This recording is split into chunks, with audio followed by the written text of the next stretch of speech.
Welcome to news hour నేను ప్రతిభ ముందుగా headlines కమలం గూటికి డీకే అరుణ ఇవాళ మోడీని కలిసే ఛాన్స్ ఏపీలో హీటెక్కిస్తున్న ఎన్నికల ప్రచారం పోటాపోటీగా అధినేతల సభలు ఎన్నికల వేళ ఏపీలో డబ్బు భారీగా కరెన్సీ బంగారం స్వాధీనం నేడు అమీర్పేట్ మెట్రో సిటీ ప్రారంభం సాయంత్రం నుంచి అందుబాటులోకి సర్వీసులు నెలాఖరులోగా జీతాలివ్వకుంటే విధులకు ఫుల్ స్టాప్ జెట్ ఎయిర్వేస్ కు పైలట్ల హెచ్చరిక ఇవాళ నుంచి ఎన్నికల ప్రచారంలో పాల్గొనబోతున్నారు ఏపీ సీఎం చంద్రబాబు బహిరంగ సభలు రోడ్ షోల ద్వారా ఆయన ప్రజల్లోకి వెళ్లబోతున్నారు ఇవాళ మధ్యాహ్నం 2 గంటలకు పశ్చిమ గోదావరి జిల్లాలోని చింతలపూడి నుంచి ఎన్నికల ప్రచారం ప్రారంభిస్తారు చంద్రబాబు సాయంత్రం 4 గంటలకు కృష్ణా జిల్లాలోని నూజివీడు బహిరంగ సభలో పాల్గొంటారు ఆయన రాత్రి 7 గంటలకు ఏలూరులో రోడ్ షో నిర్వహించబోతున్నారు అనంతరం బహిరంగ సభలో పాల్గొనబోతున్నారు కాగా ఎన్నికల ప్రచారానికి వెళ్లే ముందు టీడీపీ మేనిఫెస్టో విడుదల చేయనున్నారు చంద్రబాబు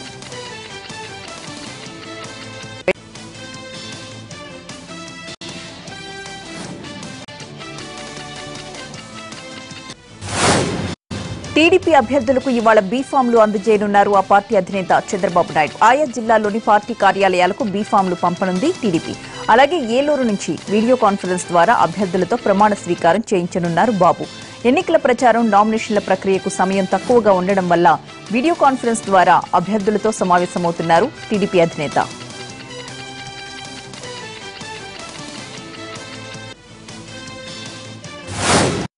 పెండింగ్ స్థానాలకు ఇవాళ అభ్యర్థుల్ని ప్రకటించబోతున్నారు జనసేన అధినేత పవన్ కళ్యాణ్ ఏఏ సెగ్మెంట్ నుంచి ఎవరిని బరిలోకి దించాలి అనే దానిపై ఇప్పటికే జనసేన కసరత్తు పూర్తయింది దీంతో 54 అసెంబ్లీ 8 పార్లమెంట్ నియోజకవర్గాలకు అభ్యర్థుల్ని ప్రకటించే అవకాశం ఉంది 21, 22 తారీఖుల్లో నామినేషన్ల పనిలో బిజీగా గడపనున్నారు పవన్ అలాగే 23, 24 తారీఖుల్లో నామినేషన్ల స్వీకరణకు సెలవులు కావడంతో అభ్యర్థులు ఇవాళ జాబితా విడుదల కానుంది ప్రతిపక్ష నేత వైఎస్ఆర్ కాంగ్రెస్ అధ్యక్షుడు జగన్ ఇవాళ 3 చోట్ల ఎన్నికల బహిరంగ సభల్లో పాల్గొనబోతున్నారు ఇవాళ ఉదయం ప్రకాశం జిల్లా కొండపి నియోజకవర్గంలోని టంగుటూరులో జరిగే బహిరంగ సభలో పాల్గొంటారు నెల్లూరు జిల్లా కావలిలో మధ్యాహ్నం చిత్తూరు జిల్లా పలమనేరులో సాయంత్రం జరిగే బహిరంగ సభలో ఆయన ఎన్నికల ప్రచారం చేయనున్నారు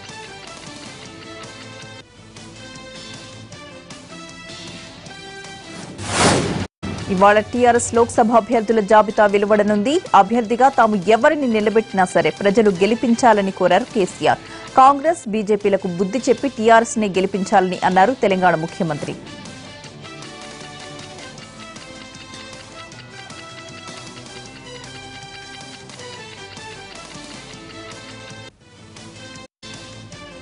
ఐదేళ్లు పరిపాలన చేయాలి మరొక బండి ముందట్టుకోవాలంటే అయితే 2 కోళ్ళాగలు కట్టాలి లేకపోతే 2 దున్నపోతలు కట్టాలి కానీ ఒక పక్క దున్నపోతును ఇంకో పక్క కోళ్ళాగని కడతా అంటే బండి ముందరికి పోదు మొన్న ఎమ్మెల్యేలందరినీ గెలిపించినారు ఇప్పుడు ఎంపీలను కూడా 16 మీరు ఎంపీలను మీరు గెలిపియాలి ఆ శక్తితోని ఆ బలంతోని రాష్ట్రాన్ని బాగు చేసుకోవడమే కాదు ఖచ్చితంగా దేశానికి కూడా ఒక మార్గదర్శనం చేద్దాం దేశాన్ని బాగు చేద్దాం దానికి మీ దీవెన మీ సహకారం కావాలని అందరినీ కూడా ప్రకటించబోతా ఉన్నాను నిజామాబాద్ లో కూడా అభ్యర్థిని ప్రకటించబోతాం ఎవరు అభ్యర్థి అయినా సరే దయచేసి మీ దీవెన ఇచ్చి పెద్ద ఎత్తున గెలిపించాలని చెప్పి మీ అందరినీ కూడా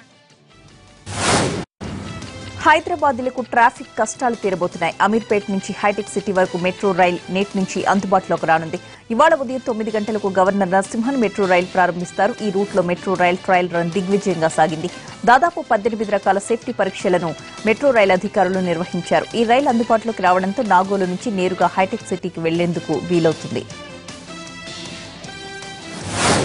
ఎమ్మెల్యే చిరుమర్తి లింగయ్య ఇవాళ టీఆర్ఎస్ లో చేరబోతున్నారు ప్రగతి భవన్ లో కేటీఆర్ సమక్షంలో పార్టీ కండువా కప్పుకోనున్నారు ఆయన పార్లమెంట్ ఎన్నికల్లో టీఆర్ఎస్ అభ్యర్థి బూర నర్సయ్య గౌడ్ గెలుపు కోసం కృషి చేస్తానన్నారు చిరుమర్తి కేసీఆర్ ఆదేశాల మేరకు పనిచేస్తూ నకరేకల అభివృద్ధిలో భాగమవుతానన్నారు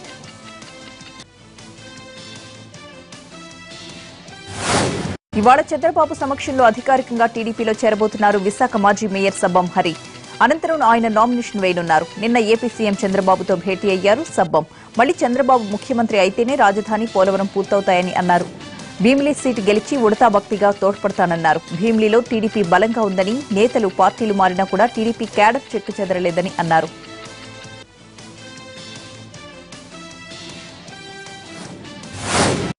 ఓవైపు టీఆర్ఎస్ ఆపరేషన్ ఆకర్ష్ తో ఉక్కిరిబిక్కిరవుతున్న తెలంగాణ కాంగ్రెస్ పై మరో పిడుగు పడింది. ఉమ్మడి పాలమూరు జిల్లాలో కీలక నేతగా ఉన్న మాజీ మంత్రి, సీనియర్ నాయకురాలు డీకే అరుణ కాంగ్రెస్ పార్టీకి గుడ్ బై చెప్పేశారు.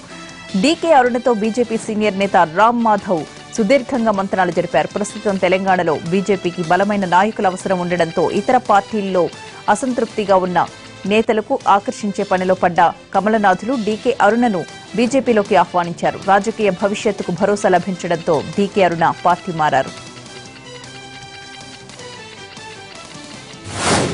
డీకే అరుణ నివాసంలో రామ్ మాధవ్ జరిపిన చర్చలు ఫలించడంతో ఆమె హుటాహుటిన ఢిల్లీకి వెళ్లారు. అర్ధరాత్రి దాటాక అమిత్ షా నివాసానికి వెళ్లి పార్టీ కండువా కప్పుకున్నారు. రామ్ మాధవ్, మురళీధర్ రావుతో పాటు మంత్రులు నడ్డా, షావ్నాజ్ హుస్సేన్ సమక్షంలో బీజేపీ తీర్థం పుచ్చుకున్నారు డీకే అరుణ. తెలంగాణలో టీఆర్ఎస్ వైఖరి కారణంగా ప్రజాస్వామ్యం ప్రమాదంలో పడిందని అన్నారు డీకే అరుణ. బీజేపీ గెలుపు కోసం తాను పోరాడతానని అన్నారు.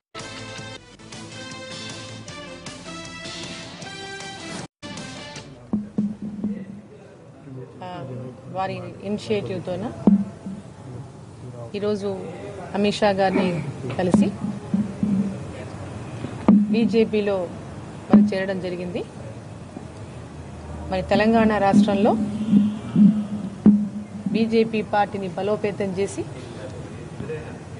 తెలంగాణలో వచ్చే ఎన్నికల్లో బీజేపీ పార్టీని టీఆర్ఎస్ పార్టీకి ప్రత్యామ్నాయంగా చేయటానికి శాయశక్తుల కృషి చేస్తామని, తెలంగాణ రాష్ట్రాన్ని, ఈ దేశాన్ని కూడా కాపాడుకుంటామని, తెలంగాణ రాష్ట్రం, తెలంగాణ ఏర్పాటైనప్పుడు ఏ ఆశయాలతో తెలంగాణ రాష్ట్రాన్ని కోరుకున్నామో ఈరోజు తెలంగాణ రాష్ట్రంలో పాలన దానికి విరుద్ధంగా ఈరోజు నడుస్తున్నటువంటి నేపథ్యంలో ఒక ప్రజాస్వామ్యాన్ని, తెలంగాణ రాష్ట్ర ప్రజల యొక్క ఆకాంక్షలను నెరవేర్చే విధంగా తెలంగాణలో బీజేపీ రామ్ మాధవ్ గారి యొక్క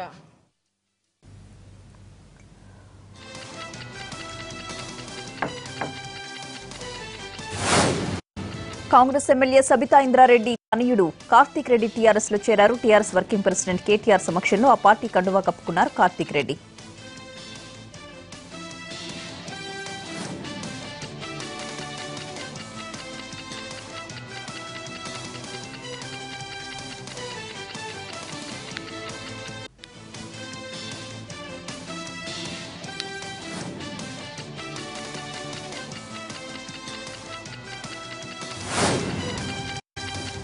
దేశానికి కాంగ్రెస్, బీజేపీ చేసిందేం లేదన్నారు తెలంగాణ సీఎం కేసీఆర్. రెండు పార్టీలు కలిసి చిల్లర రాజకీయాలు చేశాయని మండిపడ్డారాయన. ప్రజా సమస్యలు పరిష్కరించకుండా పనికిరాని విషయాలపై అనవసర చర్చలు చేశారని ఆరోపించారు. పక్క దేశాలు అభివృద్ధిలో దూసుకుపోతున్నా మన దేశం ఇలా ఉండడానికి ఆ రెండు పార్టీలే కారణమని అన్నారు కేసీఆర్. చేయవలసిన పనులు చేయకుండా విదేశాంగ విధానం చక్కగా లేదు, దేశ ఆర్థిక విధానం చక్కగా లేదు, వ్యవసాయ విధానం చక్కగా లేదు. అవి చేయకుండా రాష్ట్రాలకు హక్కులు నరించి చిల్లర రాజకీయాల కోసం, మీ అధికారం కోసం పబ్బం గడుపుకున్నారు తప్ప ప్రజల కోసం చేయలేదని మనవి చేస్తా ఉన్నా. ఒక్క పని మాత్రం పక్కా చేస్తారు. కాంగ్రెస్ గవర్నమెంట్ వచ్చిందనుకో, ఇక జవహర్ రోజ్గార్ యోజన, రాజీవ్ గాంధీ యోజన, మన్ యోజన, ఇందిరాగాంధీ, జవహర్లాల్ నెహ్రూ, రాజీవ్ గాంధీ పేరు మీద స్కీమ్లు వస్తాయి. వాళ్ళు పోయి బీజేపీ వచ్చిందనుకో, దీన్ దయాళ్, శ్యామ్ ప్రసాద్ ముఖర్జీ వీళ్ళ పేర్లు వస్తాయి. పేర్లు మారుతాయి తప్ప ప్రజల తలరాతలు మారాయి, ప్రజలకు మంచి జరగదు. ఈ దేశంలో ఇదే జరుగుతా ఉంది తప్ప ఇప్పటిదాకా వాస్తవంగా జరగాల్సింది జరగలే. ఉన్న అధికారాన్ని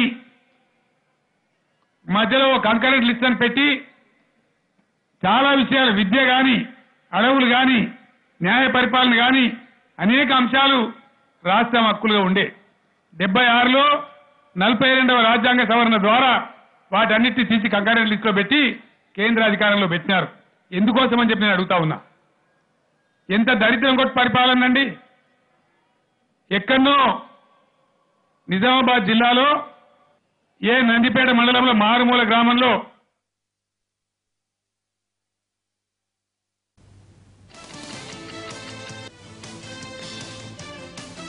ఎర్రజొన్న రైతులను ఆదుకుంటామని హామీ ఇచ్చారు కేసీఆర్. లోక్సభ ఎన్నికలు పూర్తయిన తర్వాత ప్రకటన చేస్తానని తెలిపారు. పార్టీల మాటలు నమ్మి ఆందోళనలు చేయొద్దని పిలుపునిచ్చారు సీఎం. ఈ జిల్లాలో ఉండే ఎర్రజొన్న రైతులకు నేను ఒకటే మాట మనవి చేస్తా ఉన్నా. ఎర్రజొన్న రైతులు మాకు కొంత ధర రావడం లేదని బాధపడుతున్న విషయం నా దృష్టికి వచ్చింది. తప్పకుండా మీకు న్యాయం చేసే ప్రయత్నం చేస్తాం. అదేవిధంగా గతంలో కూడా మీరు మర్చిపోవద్దు, కాంగ్రెస్ ప్రభుత్వంలో ఫైరింగ్ వరకు తీసుకెళ్లి 10.5 కోట్లు బకాయిలు పెడితే వాగ్దానం చేసి ఆ డబ్బు చెల్లించిన ఘనత కూడా టీఆర్ఎస్ ప్రభుత్వానిదే. ఇప్పుడు కూడా మిమ్మల్ని వదిలిపెట్టే ప్రశ్న లేదు. తప్పకుండా మీకు న్యాయం జరిగేటట్టు చర్యలు తీసుకుంటాం. ఎలక్షన్ సభ కాబట్టి ఇప్పుడు నేను ఏం అనౌన్స్ చేసినా ఒక బదనాం మన మీద పడుతుంది. కానీ తప్పకుండా స్థానిక మంత్రి గారితో నాయకులతో మాట్లాడి ఏ విధంగా అయితే ఎర్రజొన్నలు అయితే లాభం అవుతుందో ఆ లాభం చేస్తా అని చెప్పి నేను మనవి చేస్తా ఉన్నా. మీరు మంది మాటలు పట్టుకొని ఆగం కావద్దని కూడా ఈ సందర్భంగా మనవి చేస్తా ఉన్నా. ఎందుకంటే ఒక 20 రోజులకు బాగోతాం. ఇది ఏప్రిల్ 9 నాడు ప్రచారం బంద్ అవుతుంది. ఆ తర్వాత ఇప్పుడు మిమ్మల్ని ఎవరైతే ఉచికాయిస్తున్నారో, మీతో ఎవరైతే కొన్ని ధర్నాలు చేయించాలి, కొన్ని పిచ్చి కార్యక్రమాలు చేయించాలి ప్రయత్నం చేస్తున్నారో ఆ తర్వాత వాళ్ళు ఎవరు కూడా ఉండరు.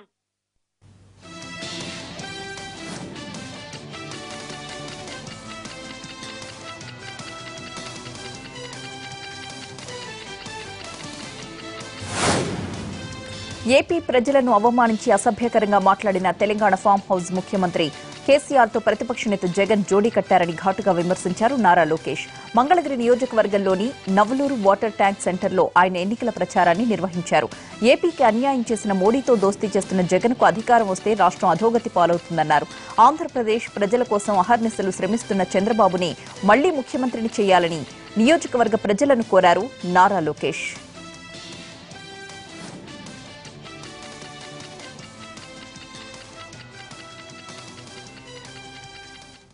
ప్రతిపక్ష నాయకుడు మోడీ గారి వ్యతిరేకంగా ఒక్క మాట మాట్లాడారని అడుగుతున్నా. మాట్లాడా? ఏం తమ్ముడు మాట్లాడా? లేదు. ఇక్కడ ఒకటి అర్థమవుతుంది, జగన్ మోడీ గారి జోడీ, ఇద్దరు కలిసి జోడీ అయ్యారు. అంతేకాదు పక్క రాష్ట్రంలో కేసీఆర్ గారు ఉన్నారే, ఫామ్ హౌస్ ముఖ్యమంత్రి, అనేక మాటలు అన్నారు. ఆంధ్రుల్ని రాక్షసులు అన్నాడు, తరిమి కొట్టాలన్నారు. మనం తిండి పైన కూడా చాలా అసభ్యంగా మాట్లాడిన వ్యక్తితో ఈ రోజు జగన్మోహన్ రెడ్డి గారు పొత్తు పెట్టుకుంటున్నారు. అంటే వీళ్ళు ముగ్గురు కలిసి ఎట్టి పరిస్థితుల్లో చంద్రబాబు నాయుడు గారిని ఓడించాలని లక్ష్యం పెట్టుకుంటాం జరిగింది. అందుకే మనందరూ అప్రమత్తంగా ఉండాలా. ఆనాడు వెంకన్న సాక్షిగా ప్రధానమంత్రి గారు మనకు హామీ ఇచ్చారు. ప్రత్యేక హోదాతో పాటు విభజన చట్టాలు ఉన్న ప్రతి హామీ నిలబెట్టుకుంటానని చెప్తాం జరిగింది. 4 సంవత్సరాలు తెలుగుదేశం పార్టీ ఓపిక పట్టింది. అడిగాం, బతిమలాడాం. ముఖ్యమంత్రి గారు స్వయంగా 29 సార్లు ఢిల్లీకి వెళ్ళారు. కానీ కదిలారా? లేదు. కదలకపోగా మన పైన ఈ రోజు దాడులు చేస్తున్నారు. ఇంకో పక్కన మన ఎంపీ గారు ఉన్నారు, గల్లా జయదేవ్ గారు. పార్లమెంట్ లో మోడీ గారు వ్యతిరేకంగా మాట్లాడాలంటే అందరూ భయపడతారు. అలాంటిది మిస్టర్ ప్రైమ్ మినిస్టర్ అని చెప్పి నిలదీసిన ఏకైక వ్యక్తి మన ఎంపీ జయదేవ్ గారు.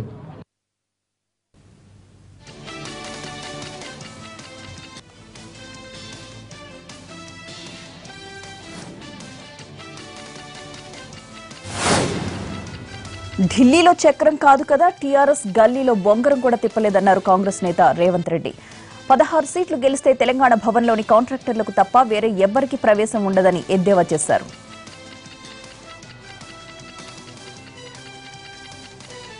కాదు కదా, ఒక నందేలయ్య గారిని వదిలేస్తే మిగతా పార్టీలలో గెలిచిన వాళ్ళందరూ కూడా టీఆర్ఎస్ పార్టీలోనే చేరిండ్రు.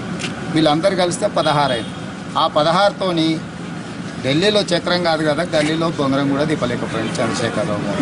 కాబట్టి ఇప్పుడు కొత్తగా మళ్ళీ ఏదో తిప్పుతా అంటే ప్రజల్ని మభ్యపెట్టడానికి పనికొచ్చే మాటలే.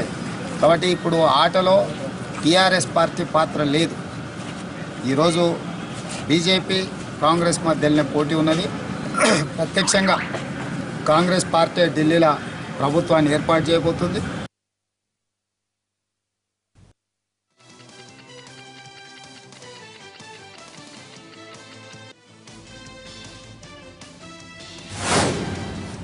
జనసేన అధినేత పవన్ కళ్యాణ్ ఏపీ అసెంబ్లీ ఎన్నికల్లో 2 చోట్ల నుంచి బరిలోకి దిగుతున్నారు. విశాఖ జిల్లా గాజువాక నుంచి, పశ్చిమ గోదావరి జిల్లా భీమవరం నుంచి పవన్ పోటీ చేయనున్నారు.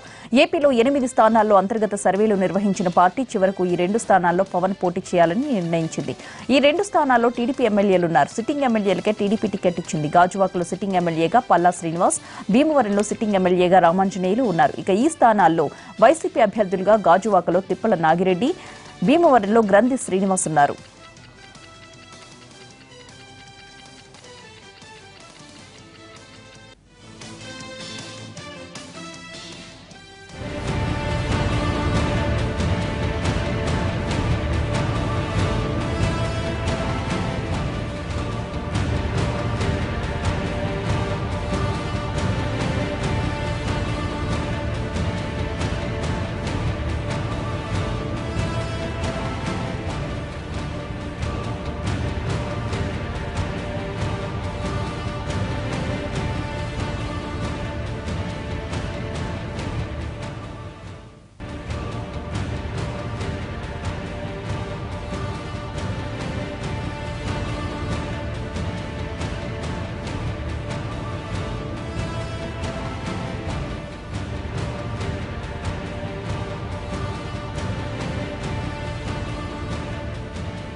కొల్లు రవీంద్రని భారీ మెజార్టీతో గెలిపించాలని అభిమానులకు పిలుపునిచ్చారు వంగవీటి రాధ. బందర్లో వంగవీటి రంగా విగ్రహాన్ని పగలగొట్టినప్పుడు సొంత పార్టీలో నాయకుల కంటే ముందుగా మంత్రి కొల్లు రవీంద్ర స్పందించారని అన్నారు. టీడీపీని గెలిపించి మళ్లీ చంద్రబాబుని సీఎం చేయాలని కోరారు. వంగవీటి రాధ సేవలు తెలుగుదేశం పార్టీకి అవసరమన్నారు. మంత్రి Kollu Ravindra TDP star campaigner గా వంగవీటి రాధ ప్రజల్లోకి వెళతారని అన్నారు.